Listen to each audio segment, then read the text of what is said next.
चालू करो। प्यारे विद्यार्थियों, पिछले लेसन में हम लोगों ने परिमेय संख्याओं के बारे में पढ़ा था।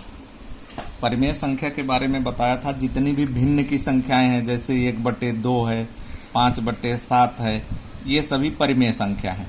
और इन परिमेय संख्याओं को हम दो तरह से लिख सकते हैं। आपको ये भी बताया था कि परिमेय संख्या को हम इसको दशमलव रूप में लिख सकते हैं। कुछ परिमेय संख्या दशमलव रूप में लिखते समय खंडित पूरी तरह से कट जाती हैं, तो उसे खंडित दशमलव रूप कहते हैं। और जो पूरी तरह से नहीं खंडती है, एक ही संख्या बार बार आने लगती है, तो उसे क्या बोलते हैं? अखंड आवर्ती दशमलव स्वरूप। तो तीनों प्रकार की संख्याएं, चाहे भिन्न हो,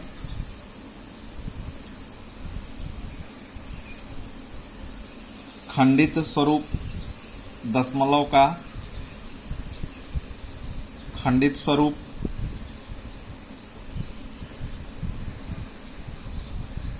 और तीसरा अखंड आवर्ती स्वरूप। अखंड आवर्ती स्वरूप, ये तीनों प्रकार की संख्याएं क्या कहलाती हैं? परिमेय। कुछ संख्याएं ऐसी हैं जो परिमेय नहीं है, जैसे करड़ी में 2। इसका आप वर्गमूल निकालेंगे, कभी भी पूरी तरह से वर्गमूल निकलेगा नहीं, वो आता रहेगा, शेषफल आता रहेगा, आप भाग देते रहेंगे। इसी तरह से करड़ी में 3, इसका भी पूरी तरह से वर्गमूल निकलेगा नहीं। तो ये दोनों संख्याएं, करड़ी में 5, करड़ी में 7, करड़ी में 8, इनका वर्गमूल पूरी तरह से नहीं निकल पाएगा, तो ये क्या कहलाएंगी? अपरिमेय संख्या। लेकिन एक बात आपको ध्यान देना पड़ेगा, करड़ी में 4, इसका वर्गमूल निकल जाएगा 2, और 2 को हम भिन्न के स्वरूप में 2/1 लिख सकते हैं, इसलिए करड़ी में 4 जो है ये क्या करड़ी में 4 क्या है? परिमेय है। इसी तरह से करड़ी में 9, इसका भी वर्गमूल 3, इसको हम भिन्न के रूप में लिख सकते हैं 3/1, ये भी परिमेय संख्या। तो जिसका वर्गमूल निकल जाए वो परिमेय संख्या, जिसका वर्गमूल पूरी तरह से न निकल सके उसे क्या बोलते हैं? अपरिमेय संख्या। अब आइए, अपरिमेय संख्या भी एक वास्तविक संख्या है। ये संख्याएं क्या है? अपरिमेय। तो अपरिमेय संख्या को हम कैसे खींचते हैं? मान लो हमको खींचना है करड़ी में 2 लंबाई की रेखा, तो हम क्या करेंगे? पहले एक संख्या रेखा खींच लेंगे। संख्या रेखा, चलो इस प्रकार की एक संख्या रेखा खींच लिया, इस पर एक बिंदु ले लिया, कहीं भी ले लो ओ। अब करड़ी में 2 लंबाई, सेंटीमीटर अगर कहा है तो सेंटीमीटर लेंगे, कुछ नहीं कहा है तो थोड़ा लंबा साफ चित्र बने इसलिए इंच लो। 1 इंच दूरी पर एक बिंदु लो, और इस बिंदु का नाम आप कुछ भी रख सकते हो।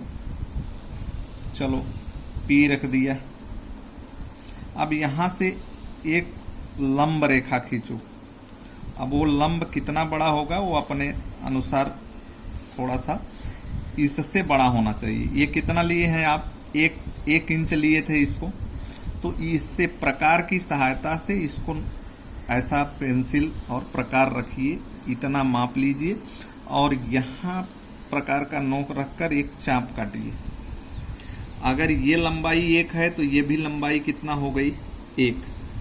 और पाइथागोरस प्रमेय से कर्ण निकालेंगे तो 1 का वर्ग और 1 का वर्ग, करड़ी में 1 का वर्ग धन करड़ी में 1 का वर्ग हो जाएगा करड़ी में 2। तो ये जो लंबाई है वो करड़ी में 2, हमको यही करड़ी में 2 में की रेखा खींचना था, लेकिन हमको यहाँ नहीं, हमको यहाँ चाहिए। तो हम ये लंबाई अगर लेते हैं तो ये लंबाई कितना हो जाएगी? करड़ी में 2। तो अगर ये करड़ी में 2 है तो यहाँ भी क्या हो जाएगा? करड़ी में 2। तो हम इसको इस तरह से मिला देते हैं। ये बिंदु, इसको समझ लो ये क्या हो गया? R, और ये कितना हो जाएगा? करड़ी में 2। अगर करड़ी में 3 खींचना है तो करड़ी में 3 खींचना है। अब एक सवाल हो गया आपका, अगर इसी में अगर करड़ी में 3 कहा है तो हम ये करड़ी में 2 नहीं लिखेंगे, हम फिर यहाँ पर फिर एक लंब खींचेंगे, यहाँ पर एक लंब खींचेंगे और इस बार भी जितना ये लंबाई था 1, फिर इसको लेके काटेंगे। तो अब ये यहाँ से यहाँ तक की लंबाई कितना है, करड़ी में 2 और ये कितना है 1, तो ये कितना हो जाएगा करड़ी में 3। अब इसको अगर करड़ी में केवल 2 बनाना था तब आप यहीं तक बना के समाप्त कर देंगे, लेकिन अगर करड़ी में 3 बनाना है तो फिर एक बार और आगे करेंगे। सारी आगे बढ़ गया, कहाँ गया यार, ये आगे तक नहीं बढ़ाना है। ये हो गया करड़ी में 3। अगर मान लो करड़ी में 5 कहा जाए तो करड़ी में 5 एक और तरीका है, लेकिन इसकी सहायता से आप बना सकते हैं। अब इस बार यहाँ करेंगे, फिर लंब खींचेंगे तो कितना आएगा, करड़ी में 4 आएगा। अब फिर एक, ये हमेशा कितना रहना चाहिए, 1 ही रहना चाहिए ऊपर वाला लंब। अब ये लंबाई कितना हो जाएगी, करड़ी में 4। करड़ी में 4 का मतलब समझते हो, वर्गमूल निकल जाएगा। करड़ी में 4 का मतलब 2। अगर इसकी सहायता से हम देखेंगे तो ये 2 बराबर आएगा, देख रहे हो, यहाँ 1 और यहाँ कितना आ गया 2। अब इस बार अगर फिर आगे बढ़ाओगे तो इस बार कितना आएगा, करड़ी में 5। अब फिर 1 इंच लिया, यहाँ से फिर काटे। इस बार जो संख्या आएगी वो आएगी करड़ी में, थोड़ा सा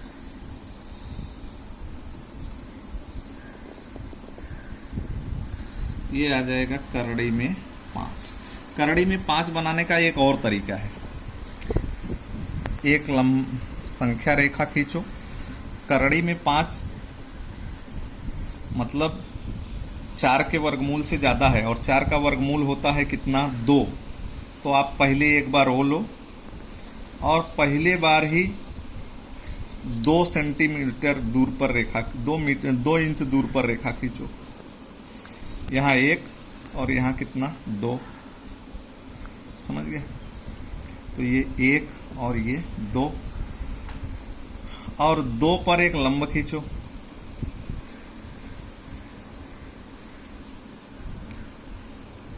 दो पर एक लंब खींचने के बाद अभी एक यहाँ से एक, चाहे यहाँ से नापो चाहे यहाँ से नापो, एक नाप लेने का और जितना नाप लिए हो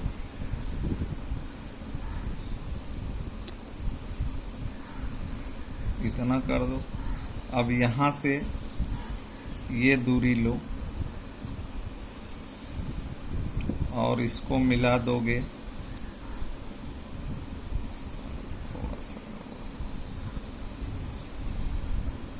तो ये डायरेक्ट रेखा हो जाएगी करड़ी में 5, क्योंकि ये कितना है 2 और ये कितना है 1। तो अगर पाइथागोरस से निकालोगे तो ये कर्ण का वर्ग बराबर पहली भुजा का वर्ग धन दूसरी भुजा का वर्ग। तो पहली भुजा कितना है 2 का वर्ग और ये कितना है 1 का वर्ग। तो ये 2 का वर्ग 4 और ये 1 का वर्ग 5। ये हो गया कर्ण का वर्ग बराबर 5। तो कर्ण बराबर ये कहाँ चला जाएगा, करड़ी में। तो ये जो लंबाई है वो करड़ी में 5 इस तरह से भी खींच सकते हो, इस तरह से। अगर करड़ी में 6 खींचना है तो फिर एक एक आगे बढ़ाते जाओगे। इस तरह से आप संख्या रेखा प्रश्न संग्रह 1.4 का आप करिए और अगर नहीं आता है तो फिर मुझसे सवाल पूछिए। धन्यवाद।